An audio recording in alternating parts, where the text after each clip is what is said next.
जी ये उफ़क़ news network जो आप लोग लॉन्च करने जा रहे हैं, तो सबसे पहले तो मैं आप लोगों को मुबारकबाद देता हूँ, ख़ास तौर पे किरण राजपूत आपको और आपकी पूरी टीम को कि आप लोग ये एक नया इज़ाफ़ा हो रहा है मीडिया में, एक वेब टीवी चैनल आ रहा है और इसमें जो नई अपॉर्चुनिटीज़ होंगी, नए लोग भी आएँगे, यकीनन आप लोग रोज़गार भी देंगे। तो ये एक मीडिया में जो है वो रोज़गार का सबब भी बनेगा, जो हमारे लोग हैं उनका, और एक नई आवाज़ भी होगी और उम्मीद है कि आप जो है वो जो ख़बर का जो तवाज़ुन है उसको बरकरार रखेंगे और जो इश्यूज़ हैं उनको हाईलाइट करेंगे। Thank you so much sir.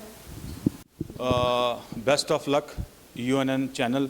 मुझे उम्मीद है कि आप भी जिस तरह बाकी चैनल जो हैं वो कौम की खिदमत कर रहे हैं, यूएनएन चैनल भी आवाम की आवाज़ जो है वो अवानों तक पहुंचाएगा और जो भी मसाइल हैं आवाम के वो जो है वो हाईलाइट करेंगे। Thank you so much sir. Thank you. Thank you.